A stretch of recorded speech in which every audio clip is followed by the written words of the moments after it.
this series. This is video 2, part 2 of the dome home, the new and improved dome home design. And I am picking up on the discussion on the foundation of the home, the dome home. As you can see, the footing has been poured. There are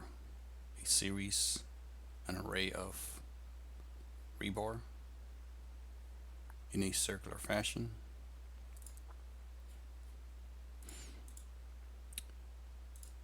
And now we begin to see the reinforcing rebar for the actual floor, concrete floor slab,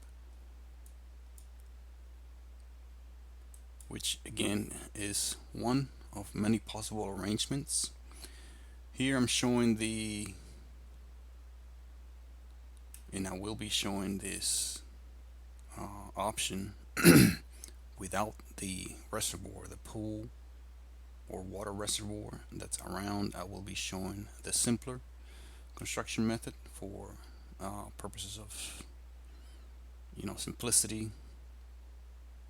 The optional water reservoir I will show in another series. So here I have the rebar laid. I have this arrangement here, which I have shown in the construction documents, with more rebar in the center and less on the two sides here shown, because this is the most traveled area. This is where the entrances are, and not much reinforcement is needed in these areas, which are mainly for just living, dwelling. It doesn't require a lot of resistance to pressure.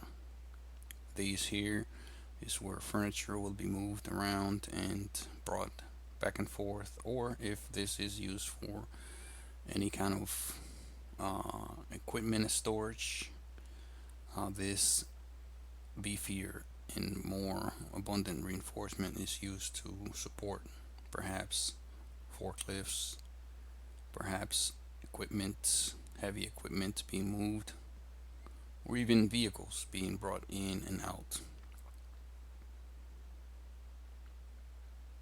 Even equipment and movable vehicles for construction also, of perhaps any kind of inside storage racks or anything like that, if the building is to be used for other than residential purposes. Here we see the floor poured, and again, this will be achieved via a mechanism that I have designed that will be attached to the center pole and stretching out in one way and able to spin around to basically achieve this smooth, level surface of reinforced concrete. And for that, I believe I show the mechanism in another picture series, which I will show you here momentarily. So this is the structure that I am speaking of for pouring, not for pouring, but for smoothing out, straightening out, leveling out the floor slab, concrete slab. And as you can see, this is the reason why I said this must be level a level surface, smooth level surface all around, because this member, this structure will be riding on or wheeling on top, railing on top of this surface. As you can see, these are casters. Could be metal casters attached to this mechanism in the way shown, or in any kind of similar way. This is a caster train, if you will, and it is attached again to this member here, which goes all the way back to the center pole, again being extremely vertical and attached with some sort of bracket mechanism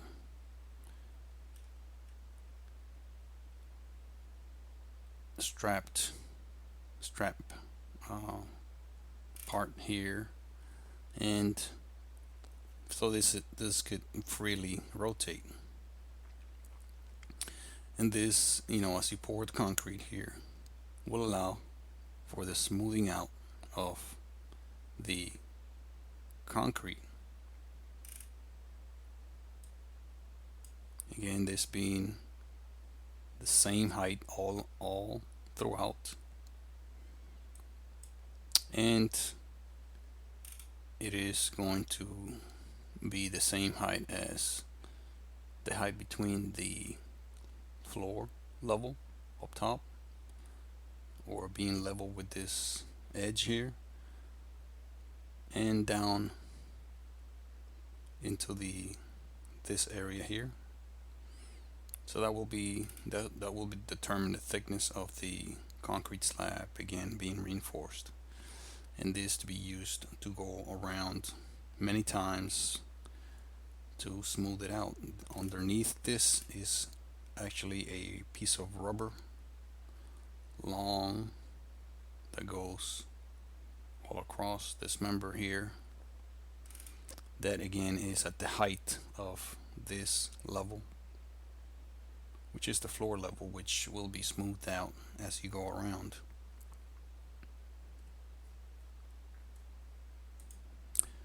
That view right here shows the poured concrete, and it shows how this will be used to smooth this poured concrete out. This is a higher view of the same. And again, this is used to make the process a lot easier and able to be done with as few people as possible, perhaps 1 or 2 people of medium to low skill, no high skill in floor slab pouring is necessary, or smoothing. That mechanism makes it a lot more user friendly, automated, and simpler. So going back to our poured concrete slab, we can move on to the next phase, which is start building our doors or door frames. After the concrete floor slab has been cured, we can move on to build the door frames, which is the next structural part to be built. And for that, we will build a door frame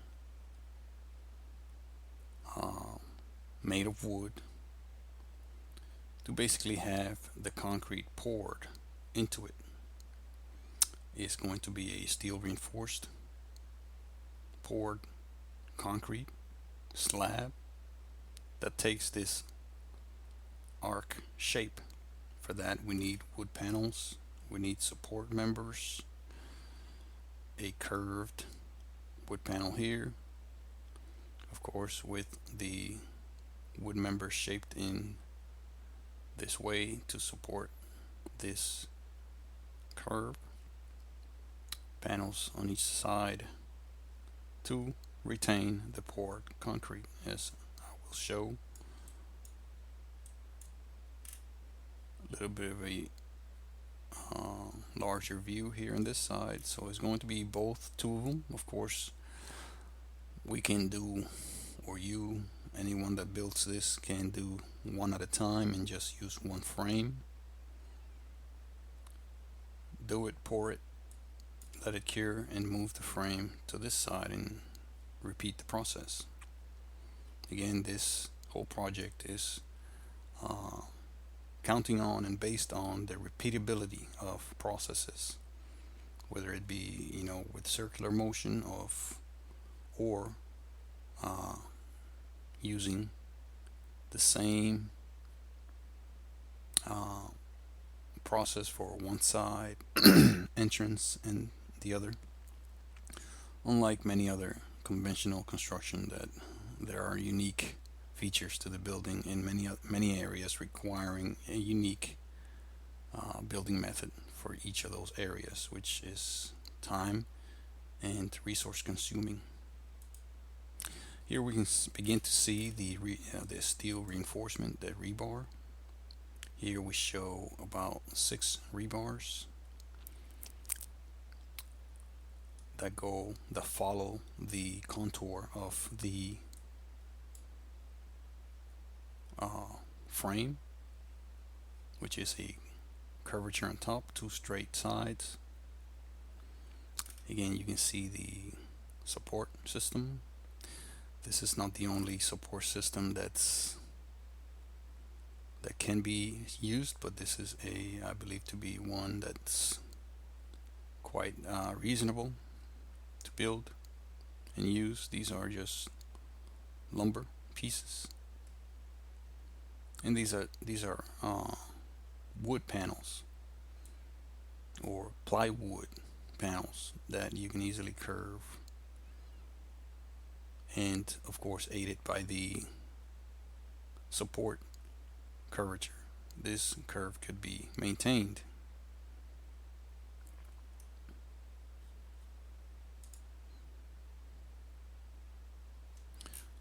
Same view, a little bit of a shifted angle, and here we can begin to see how the concrete will be poured through a large hole on top. Of course, these sides are to be covered before the concrete is poured.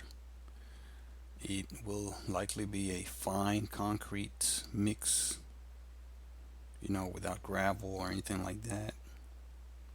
So it could easily take the form and run down to each side.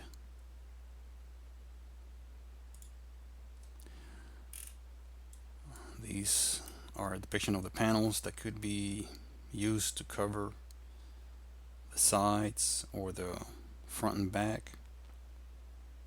And this hole again will be used for pouring the concrete mix, the liquefied concrete mix.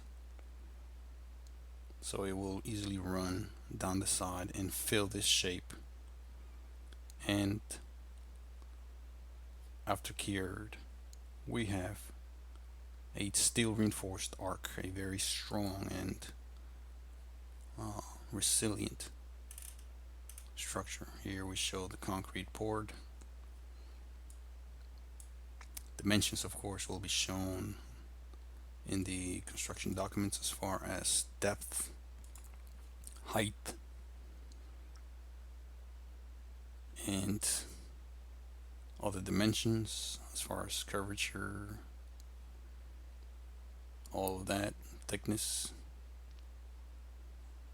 There we show the concrete already poured, taking shape with the panels being taken off.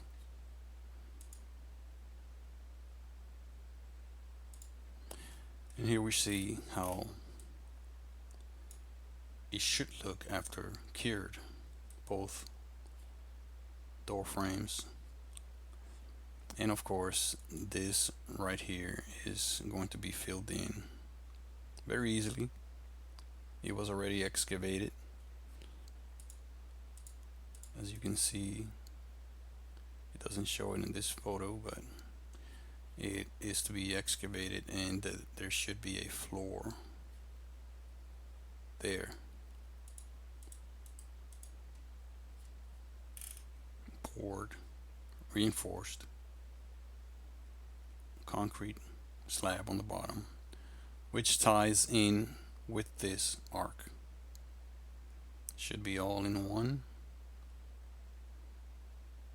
Should be all one structure, poured at the same time. Again, with steel reinforced bars going this way.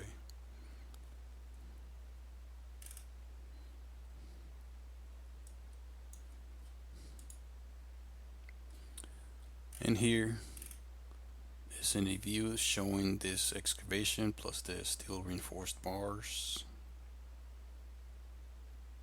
and the steel reinforcements going vertically up and into the other side.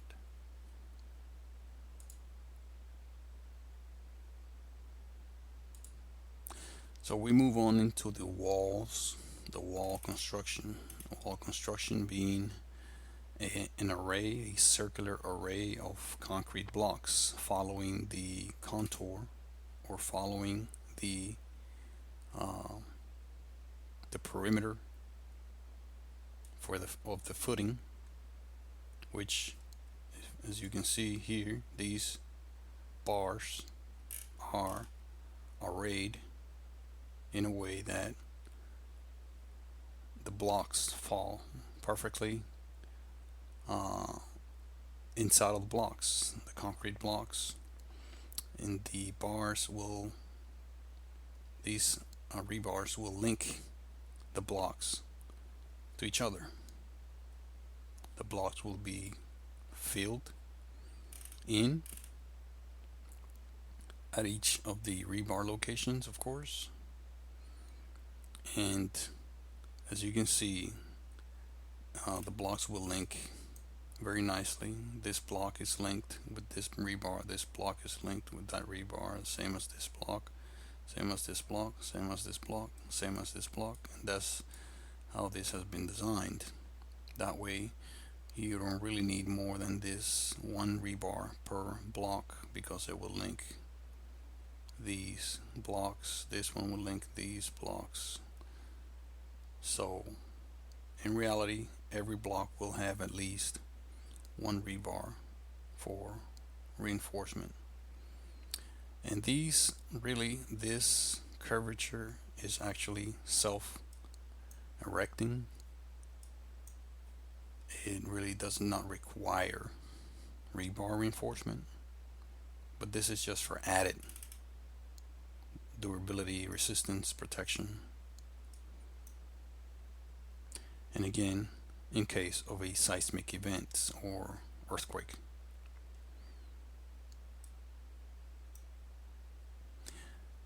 So the blocks will be arranged starting from the bottom in a particular way, which is detailed in the construction drawings. Very simple, very straightforward arrangement. And the next layer laid on top in this way, with the break from each block coinciding with the exact center of the bottom block in an inverted T fashion. Very simple arrangement. It could be easily followed even by low skill labor. Again, using mortar to you know, bring those together in a permanent fashion.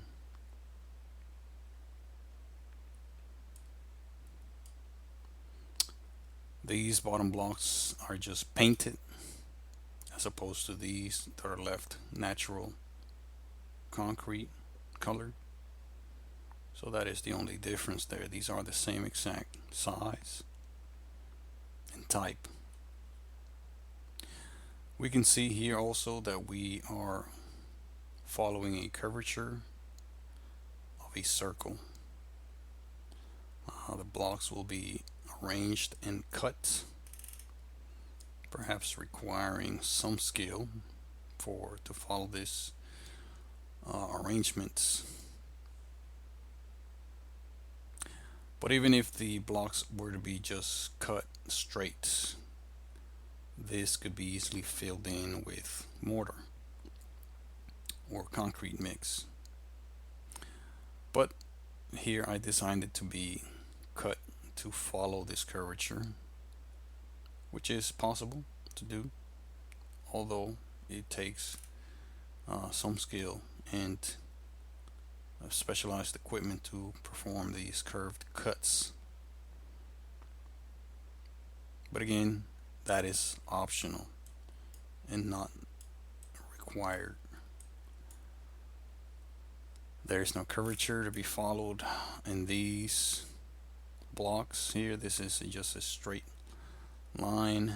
Curvature begins about here, perhaps in the middle of this block, which will require either to be filled in and arranged to follow the curvature. The blocks are required to follow the curvature and then filled in, or cut to the precise shape of that curvature again, just like these window curves are.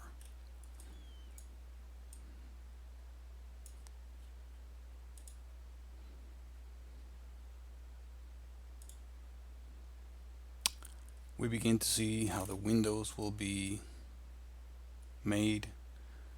Basically the same as the doors will be poured and reinforced using wooden panels or plywood sections curved in this way to follow a circular pattern. First must be done on the bottom, the half circle, semicircle. This circular arrangement of rebar is possible, and although it may take some skill and measurements, it could be arranged and propped with some sort of small rebar arrangement or other kind of arrangement that holds it in place. As you can see, it is to be held in between without touching the wood, more or less equally distanced, to allow for the concrete to pour in and fill in that shape. The concrete is to be poured on the sides.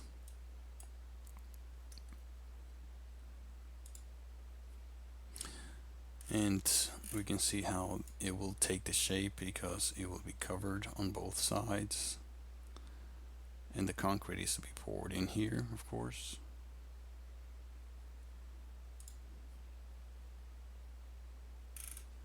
This is a view of that. Another one. And here we can see the concrete poured into this shape, which is a half circle, half moon, semicircle shape. Wait for it to cure, then remove the whole contraption. This is how it should look once it is cured and poured. And then just repeat the same process for the other half circle. This time a hole will need to be cut on top for pouring the concrete, and then lids put on each side. Concrete, then it should be poured in this manner.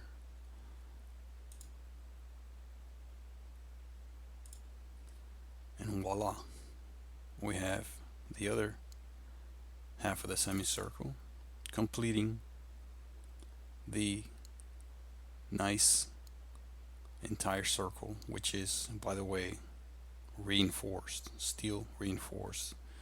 All these members are steel reinforced.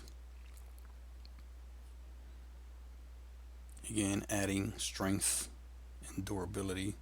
This, you can sit on this thing, on this structure, and spend some, nice, quiet, warm evenings outdoors sitting on this structure without worries of it collapsing or breaking or cracking.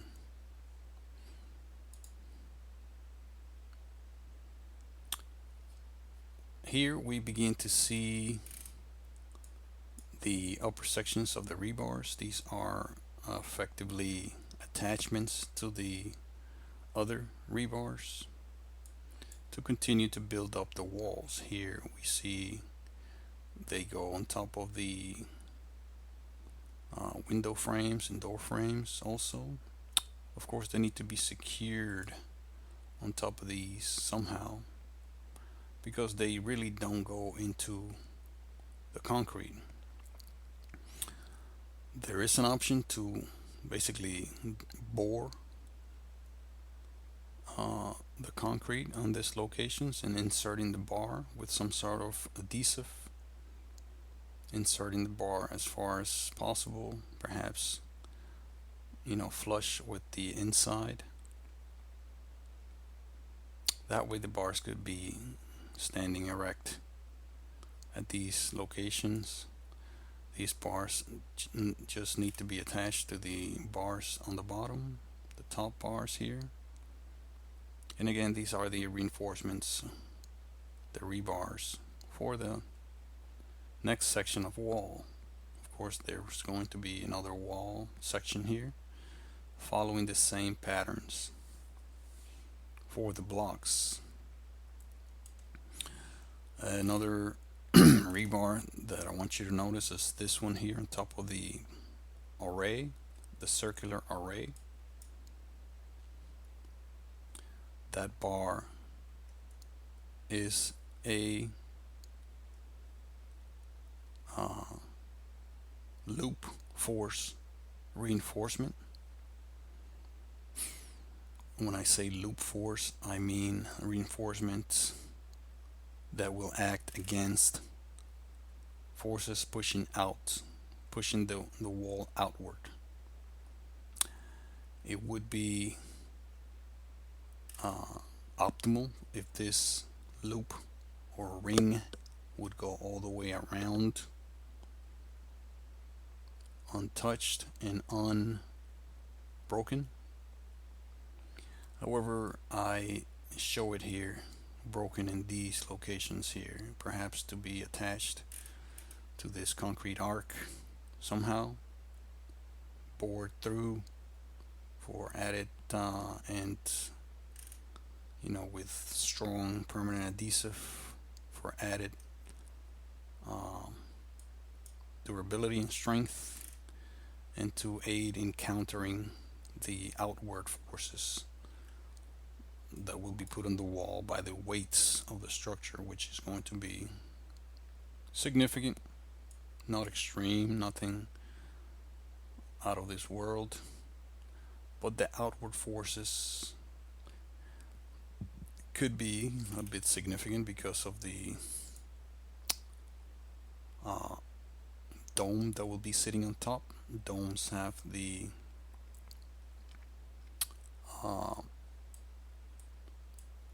feature or the weakness, if you may call it that, that they have the tendency of opening on the bottom or pushing on the bottom ring, on the bottom sections of it outward or opening.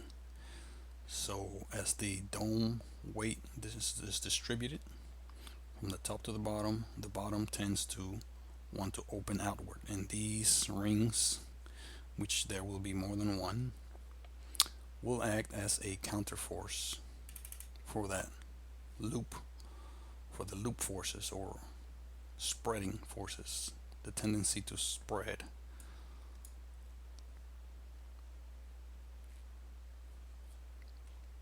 And that is that. Here's another view of that ring of rebar. Here's the way how it could be attached, just having a piece of rebar also supporting these.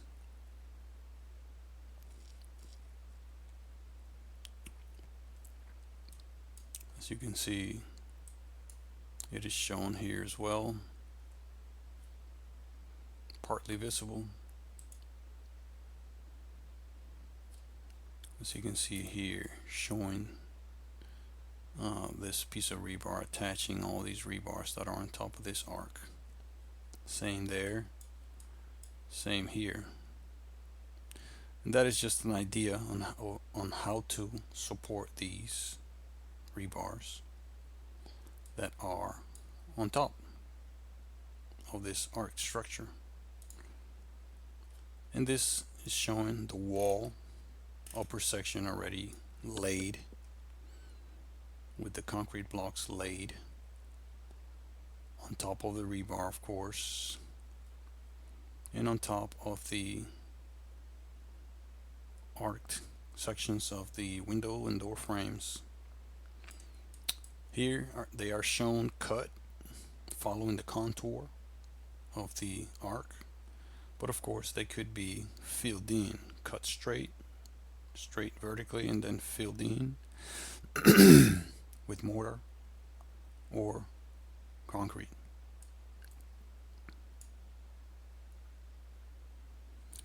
And you can see the top of each rebar here still following the same pattern.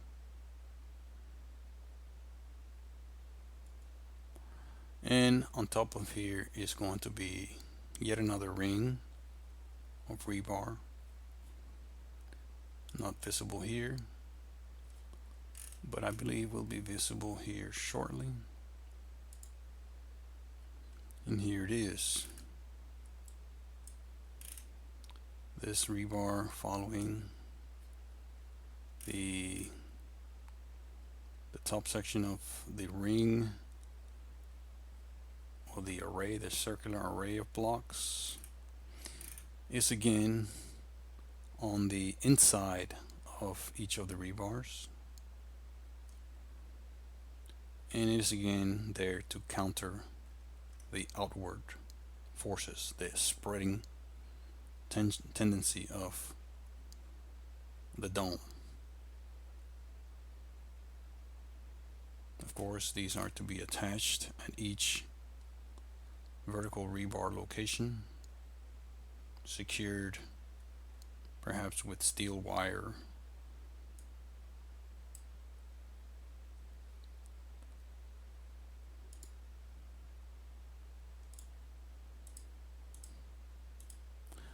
And here we go back in time before the walls are made, just to show the construction methods of the dome with a dome brick layer that I call a dome brick layer. So this is where the center pole also is used, very important piece of the construction method for this entire project. And I will pick up this in the next video, part 3, because it's going to require some time to go through it. And again, the pole has been extended to a significant height, which will be detailed in the construction documents, and I will pick that up in the next video, why this is so important and it's required to be there and to be perfectly or almost perfectly vertical or straight up and down level. Thank you very much for watching. Please look for the next series, the next video in this series. Thanks.